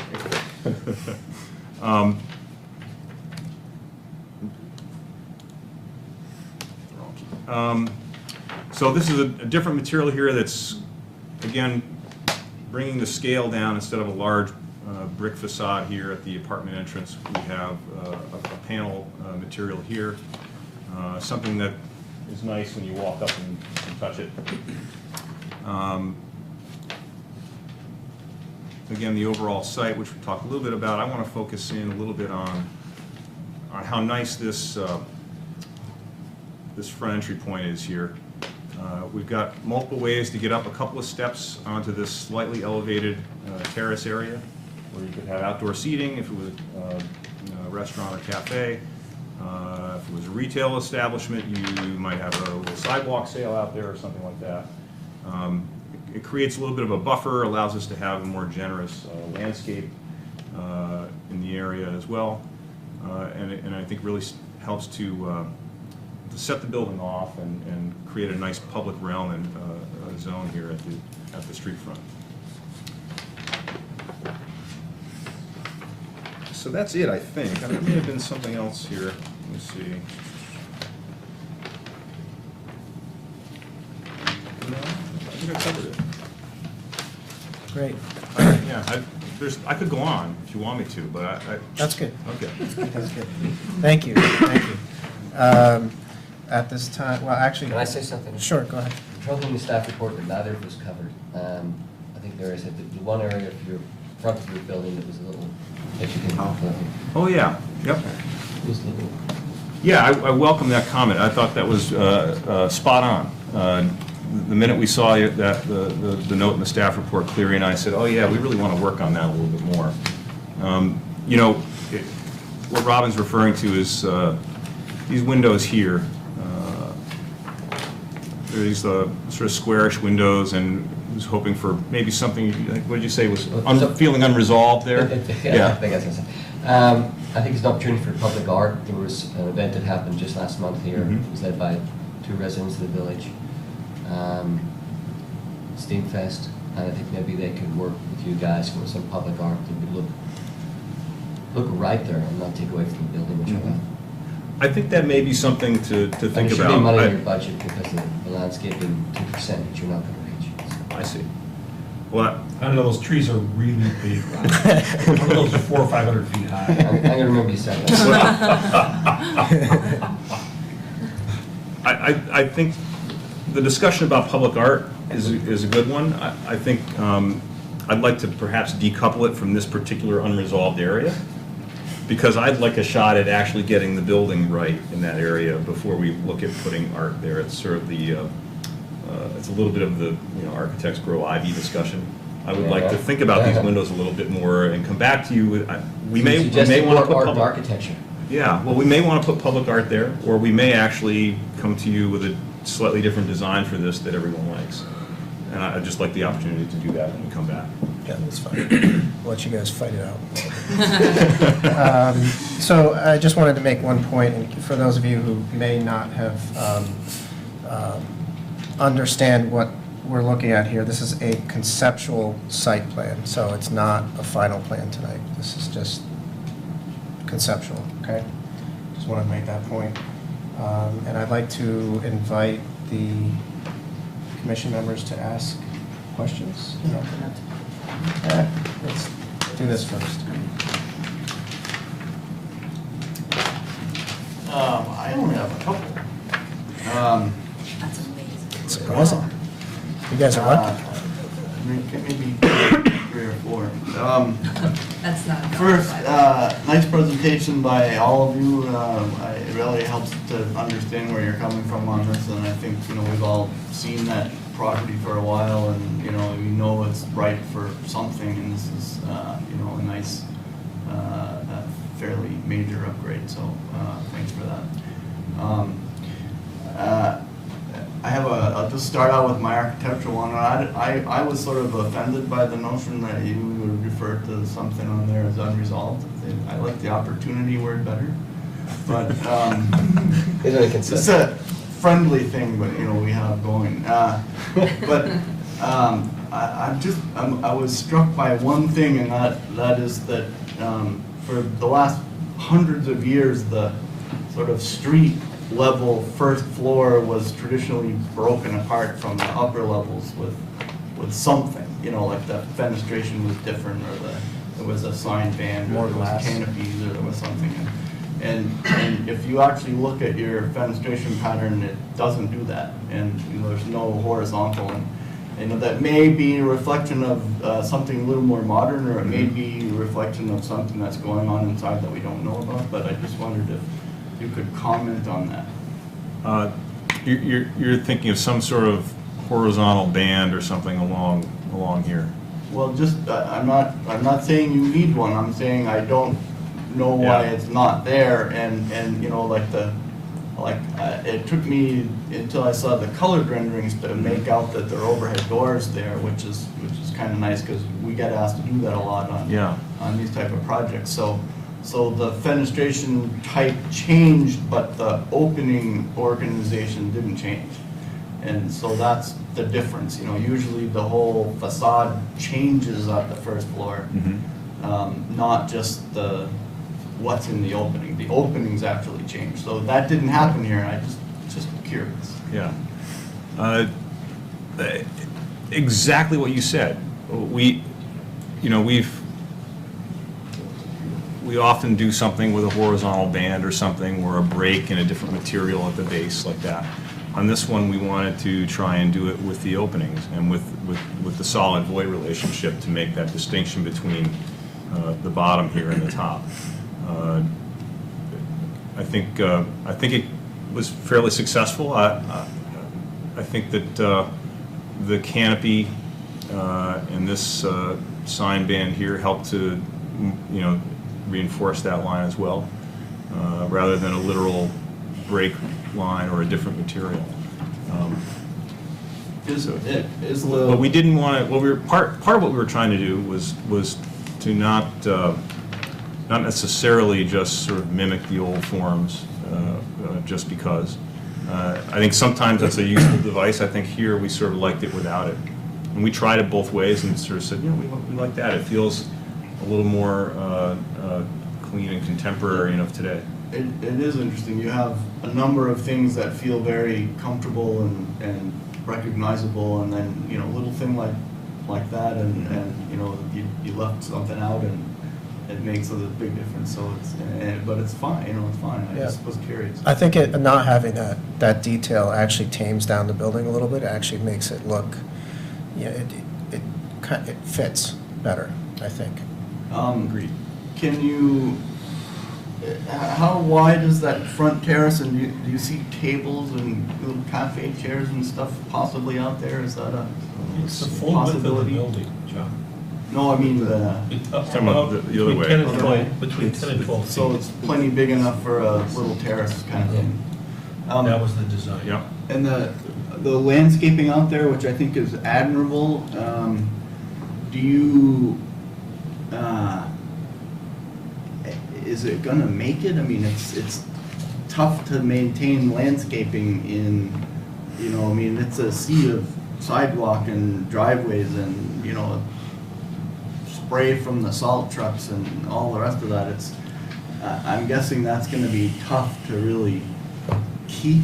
And it's not necessarily urban either. I mean, in a little U urban, it's great, but I don't know if they're gonna survive. I mean, they're gonna get hammered from both directions. So, it's not typically street walk, urban kind of treatment there. I love it. I admire you for doing it, but I'm just nervous that it won't make it. The trees will probably be fine, the shrubs, and on some of the renderings it looks a little. We didn't really render all the tumbleweed or something, Yeah. but. We didn't have that many SketchUp objects to render all that, So just something to consider, because I know Mike is good at this, and I know that, there's probably salt-tolerant versions of everything, but I would just, I don't want to see a whole lot of money spent on greenery that can't handle the location.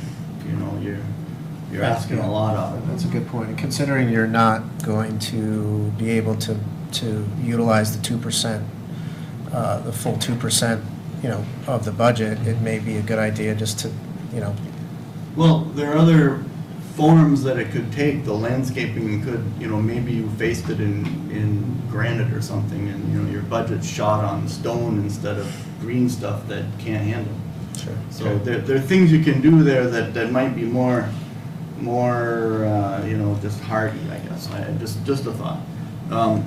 And I didn't hear a comment about lighting along that front. I heard there would be lights spilling out from the inside, and I know there's street lights. We don't have, Robert, we don't have the village street lights down that far yet? Yeah, we do. We do. I think they're in the plan. The village streetlights there. Yeah. So there'll be plenty of light on the outside. There's one right here, and there's also one right here.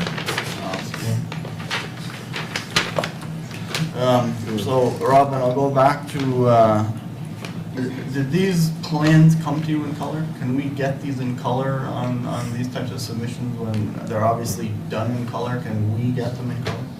Yes. I can email them to you in color. We don't have the ability to print them in colors. I said I would print them for everybody. Shall we have some, the half-size sets that are out here are in color? So Okay. if that's of any benefit to anybody.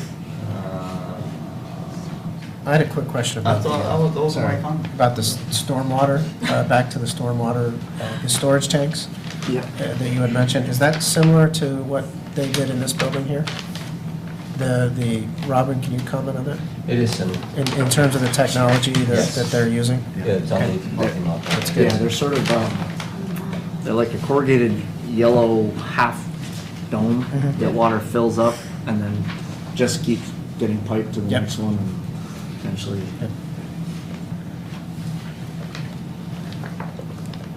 Well, I did have one. I'm sorry, go ahead. This is gonna get back to, the whole discussion that we had earlier about the Park Street School and the screening, but, if you pull up the site plan, Israel?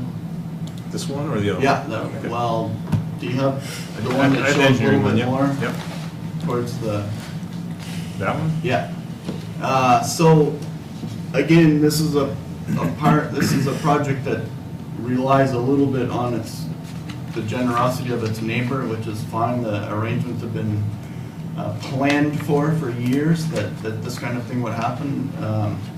So as long as the village and the landowner got it all squared away, then, we'll just comment on kind of what's happening here and not recognize the line.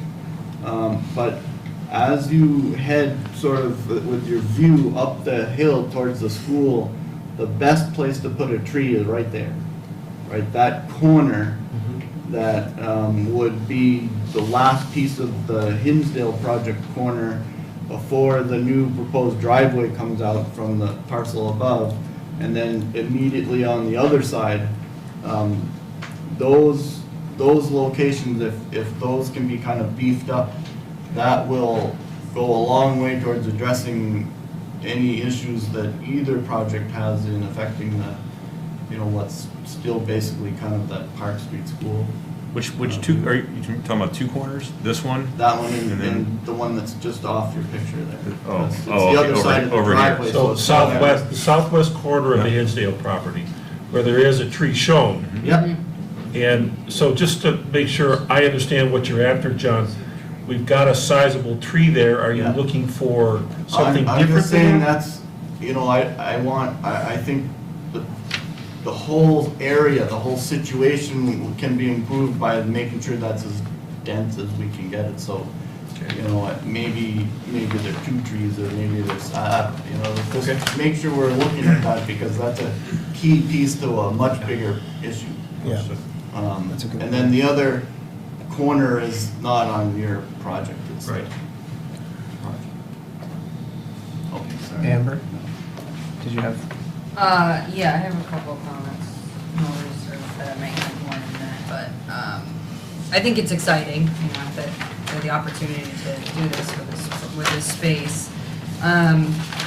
Because it's the VC district, and we're really trying to focus on the walkability and bringing bikes and stuff to this area. I noticed that you guys put the bike storage, which I'm guessing is for the tenants.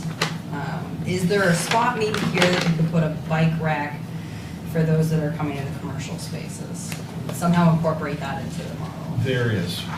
There is. We have some space that is going to be up against the building under the covered area on the far side that is not large enough for a parking space. So directly up against the building. Yes. I think Amber's hoping that somebody who's coming to one of those. For the commercial. Are you looking for something out front? Yeah, or somewhere in that, area. Amber, are you after a bike rack or, now, because some places like Burlington require a covered bicycle area. And that would be very hard to do in the streetscape. The village doesn't require that. No, we don't Okay, require that. So a bike rack is Yep, just a bike completely rack. suitable. Yes, absolutely. Something out front on the commercial Yep, side, yeah. yep, really geared towards the commercial visitors. Absolutely. They make artsy looking bike racks. Yeah. Landscape. There's some weird There are ones. some interesting ones. Could that be part of the public art? Could. Talk to Robin about that. Sure. If you hire an artist to do it. Stephen, do you have any? Public art. Not right. Okay. Anything else, Amber? Yeah, wait a minute. I'll come back to me. John? I gave you mine. Okay, Amber, is it okay if I? Yeah, go ahead. Okay. So at this time, I'd like to invite members of the public to comment to the commission. If there's anybody that would like to speak. Yes. Thank you. Linda McKenna, 9 School Street. First of all, thank you very much, Mr. Stewart, who came around to every house individually with plans, ready to, with a partner or with a friend to help get us ready to think about this. And I really appreciate that. Thank you very much. I have a question about the, it looks like there's a new driveway or a roadway between your building and what's now it's rental, but it was the camping store a long time ago. Is that right? Is there it looks like in the plans that there's some kind of driving up there. Is that I think that's proposed as part of the other project. We were just trying to take the design. Sure. What we need. I don't have that one. So that is true. It's proposed as part of the projects behind. Okay, so not up the Park Street School or Park Street School driveway side, but the other side of the building. Yeah. Yes. Yeah. So how wide is that? I can't tell from the plans. It's not part of their project. It's not part of their. That's the other project. Yes. Oh, thank you. Then my other question is, we were worried that it would happen getting in and out of Park Terrace was going to be an issue. It is an issue. It is not big enough for those for coming in and out. People have to wait either on two-way on Park Street, or they have to wait in there because 2 cars can't turn the corner and get out all at the same time. So I'm wondering, so this Park Street School driveway, and I don't know how wide that is going to be very busy. Is that right? 24 feet wide, which I think is the village standard. That is the For a standard. two-way street. Yeah. For a two-way street. Okay, thank you. And just to refresh everybody's memory, how wide is Park Terrace? It's 19. 19. No sidewalk. Narrow street. And my last piece of advice is that there are no crosswalks. So it's either 5 corners or it's all the way down to Rockies. There are no crosswalks. So people coming, going, trying to get across two-way to get to their car parked on Park Street on the other side of the street can't get there unless they walk down to 5 corners. There is one shown in the drawing here, and I don't know if that's existing and faded or it's proposed or what have you, but there is one shown at the corner of the Park Street School driveway going across.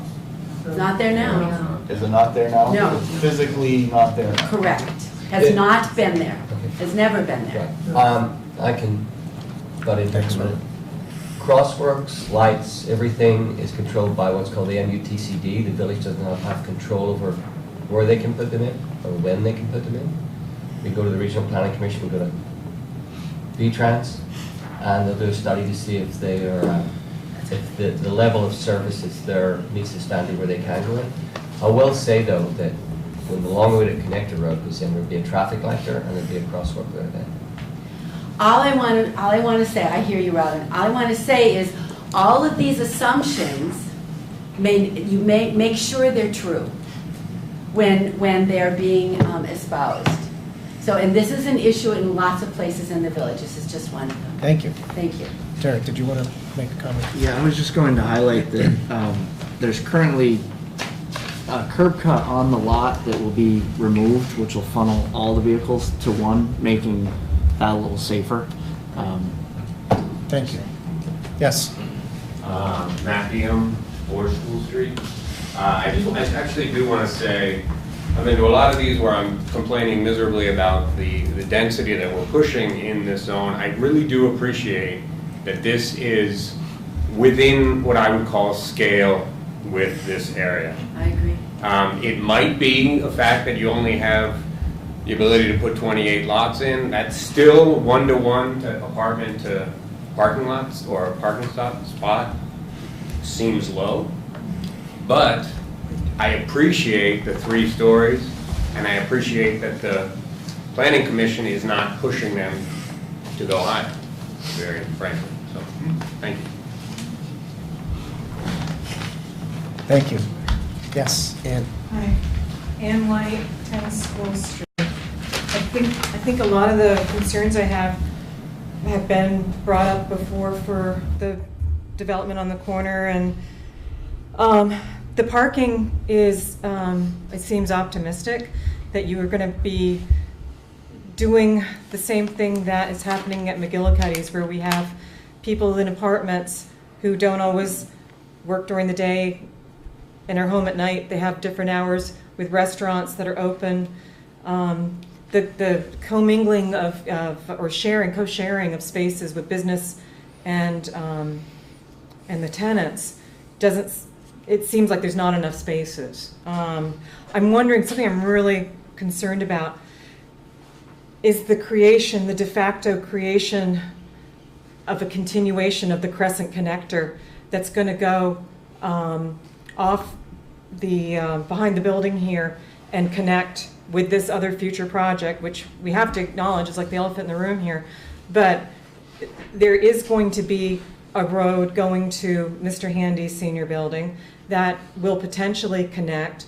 A lot of trees are gone. There's a lot of the trees that are in the picture are not there anymore. I'm very, very concerned that it's going to be another way to funnel traffic from this project out the back onto Park Terrace. And right now, Park Terrace, which was extremely dysfunctional before, it's now become the de facto loading area because the loading area was waived for this building. And so we've got loading, it's too narrow, there's no sidewalk, and I think it would be erroneous to not assume that when given the opportunity for folks to go behind and use the driveway for Mr. Handy's building, that in fact at some point is not going to connect and just make a really terrible situation on Park Terrace that much worse. And I hope you're just aware of the situation that is going from bad to worse. The commercial signs, I was wondering, you've got in the picture of the facade, there's like the big windows. Will there be commercial signs for the downstairs tenants? There's two commercial spaces?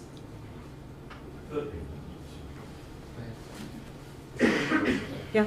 Are there two commercial spaces? There may be two, there may be three. There may be three. And there's signage on the building indicating this Hinsdale Properties. Right. And our understanding at this point is whatever we do for signage for any buildings will simply have to meet with the village's standard. Yes, which correct. we didn't really get into because we Okay. don't know yet, ma'am, what we're going to have. Right. But it'll have to match that.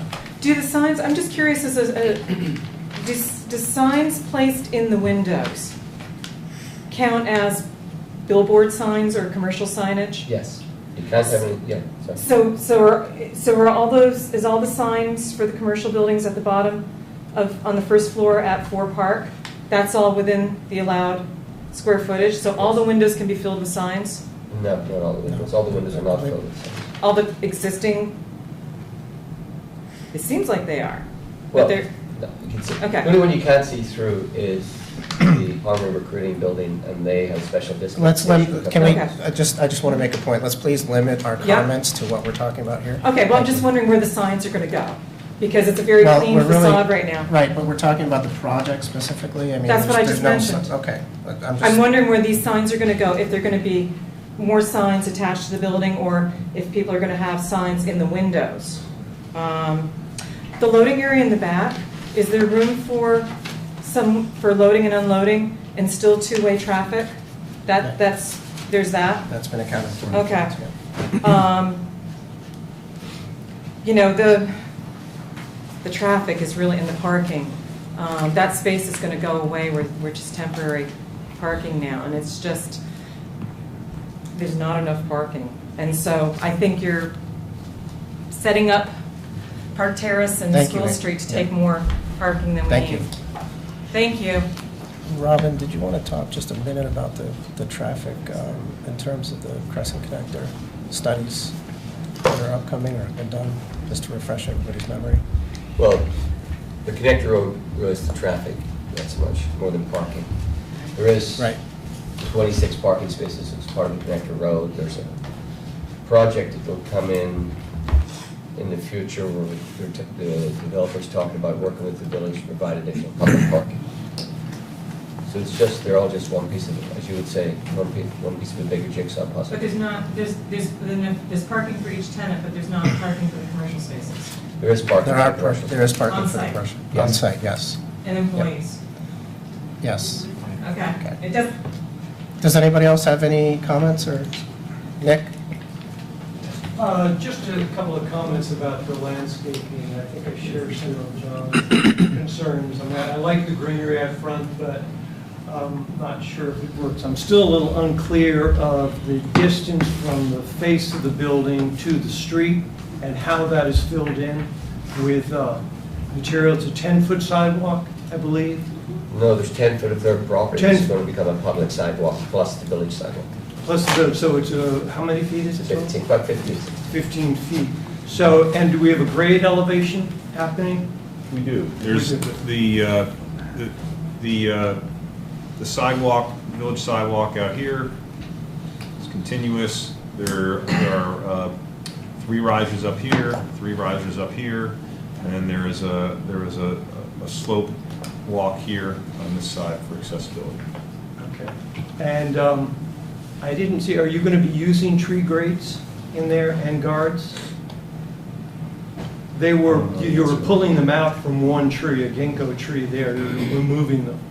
And I would think, we're talking about protecting it, having those guards and grates would be important, plus how you plant them. We spent a lot of time on 4 Pearl Street to try and have a tree planting that was going to be sustainable by using silvacells, but minimally engineered soil throughout that area to make them last. And I would think, because it is kind of our little urban environment, that you might want to continue, and I think you should, with the guards and the grates. It's hard to discern exactly where the trees are in the sidewalk, you know, to. Yep.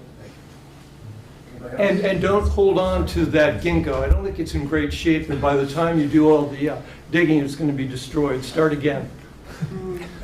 Yeah. Frank Naif, I live at 4 Park Terrace. I was amazed at how much you and I agreed on those comments about the front elevation. You and I are usually very different. But yeah, I know, but we have very different opinions. I think it looks great. I think that break like that, it's just something. It's new, and it's just it's nice. I don't want to sound like I'm beating a dead horse here, but this issue with parking, you guys, the developer of that site should supply the parking lot spots required by the code, period. Not off-site, on-site. It is such a disaster on Park Terrace, and I mean, that parking lot that Gabe has on his property has relieved it a lot, but there's daytime people parking there, not just nighttime, daytime. And that tells you that the whole thing is overflowing and it was miscalculated in the beginning. Please don't do the same mistake again. Please. It's a train wreck.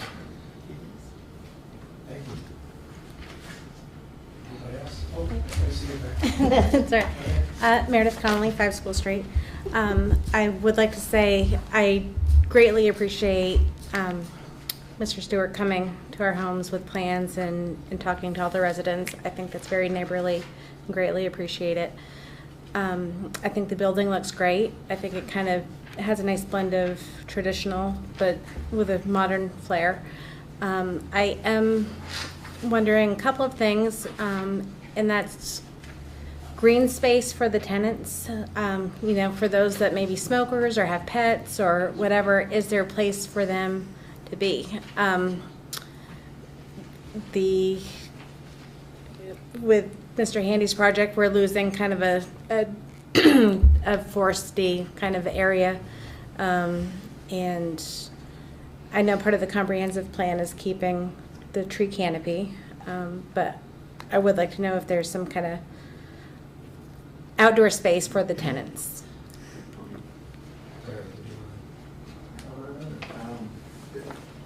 On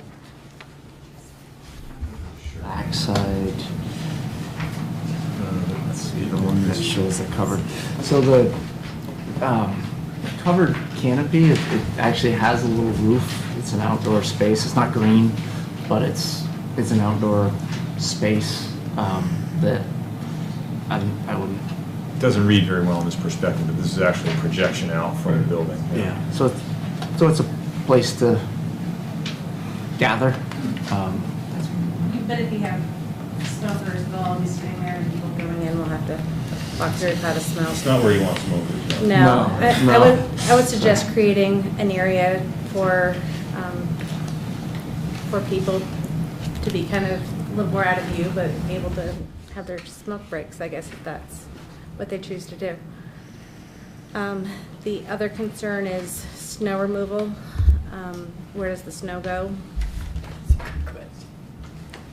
It's nice to see the fall and green, but we've got like 6 months of winter, so. It's certainly a challenge. You know, it would be pushed off, you know, sort of small spaces next to the trash area. But, it's certainly going to be a challenge. You envision losing parking spaces to snow?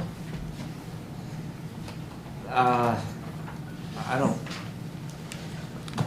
think they can afford it. I think they all know that. Right, So, but I mean, in reality though? So they're trucked off-site?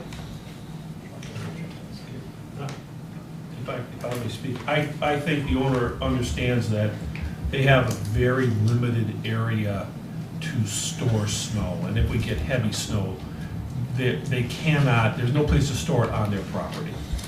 Because according to the village plan, which is basically that you can, my understanding is, the idea is to develop really the entire extent of the property. We had to develop the entire extent of the property just to be able to get enough parking to deal with this many units. So that's why the parking is set up the way it is. I do think there is going to be some, if you look at the park, at the road that goes up to the school, there's a lot of green space on the other side of that I think that is one place where people will probably go to congregate. And that may also be a place where in the wintertime that there is some snow, potential to truck snow over there. But that is the biggest and longest strip of green in the whole area is what's on the south side of the road that goes up to the school. And that stays. Except you have to get approval from the school or the village, I guess, to put snow on the property. It would have to be. Yep. Okay, great. Appreciate all the comments. At this time, I'd like to make a motion or hear a motion to close the public portion. Second. Okay, all in favor? All right. Okay. Thank you. Thank you. Do you guys have further comments or questions for the applicant? Okay. Comments for Robin? Questions for Robin? How are we currently treating the parking? I mean, I'm just looking, there's no parking minimum, but we're using the other parking as a guide. My opinion continues to be that denser buildings are typically trying to show up in places where you hopefully don't show up with a bunch of cars. Folks, please, we still have a meeting going on. Thank you. You're on bus routes, you're walking to the train station. And all that kind of food court, all sorts of. So the notion that we actually have to require a whole bunch of cars is hoping to go, we're trying to have less cars. Yeah, but trying to be futuristic. But there's maybe some time period where demand and supply are still out of whack. And I don't know how to address that really, because we hear it, we understand it, but the goal is to move away from so many cars. Yeah, and it's How are we also, doing that? yeah, well, it's not just that. People want to park right next to where they're going. If you walk through the village center, it's rare enough to be able to find a parking space. But it might be 200 yards from where you want to go, so people will use that space. We did a parking study, it's a quick parking study, and we produced a plan of parking spaces in the village, and a lot of them are not used. So, like, for Pearl, I guess I feel like the lack of parking is more of a problem for the business owners and people that are in those buildings than it is for others, but I don't wanna be. Well, I think it's a problem for everybody, but for the Problem business for owner, he everybody. may lose business because people can't park right next to the front. But as you know, the village is looking at ways to provide more public parking in areas that we can. So is the Park Street School lower section there, I know we've added parking spaces over the years. Yeah, they were added by the school district for the commercial spaces at this site. Right, right. And is that maxed out now? Do we expect we might be able to add more spaces? Well, now that the village owns it, we could. Okay. Or we could require an applicant to provide them if they need more spaces. We give them an easement. But, you know, in all of the projects that we're working on, one space per unit is about what we're seeing. You know, you're hoping to stay to that. Right. And the size of the lots, you know, they're trying to develop it, it's just, it's tight. So it was 26 singles and two studios? Two studios, yep. So really, you're not talking about 2 and 3 bedroom units here, you're talking No, about. 1 bedrooms mostly and 2 studios. Yeah. That's the formula for one car. You're gonna get some that need 2, and I don't know how you handle that. I mean, people sold parking spaces separately from apartment units for a while in some places. 50 years. Philadelphia. Yeah. If you guys don't have any more questions for the applicants, what we should do is approve conceptual plan or not approve it. I mean, unless you guys have other questions. Discussion topics, that kind of thing. I mean, as far as I am concerned, it's, you know, as far as a conceptual plan, it's great. You know, it's got a few things to work out, but what do you think? Yeah, I'm fine with that. Okay. So, do I hear a motion to, actually, do we have anything we want to add to the, or at this point, it's not that. Yeah, Robin, you had a bunch of stipulations Right. in the staff So report. What do you want us to, I mean, because it's just a conceptual. Yeah, but it also gives direction, Okay, Right, what's to so the approve same, to- if you feel it's appropriate. so do I hear a motion? I move that we approve the conceptual plan with stipulations as proposed in the staff report. Do I hear a second? All in favor? Aye. All opposed? So moved. Okay, thank you very much. Thank you. Okay, so before we adjourn, we're going to make sure that we warn, right? We need to make sure that we warn a meeting. So we need to warn a meeting for 2 weeks. That makes it the second. Robin, we're ironing out so we're gonna warn a meeting for 2 weeks from now? What are we meeting for 2 weeks now for the, Well, solely for the housing I project? want to run Linux, And not Windows, it's, so it's a cleaner a desktop. work session.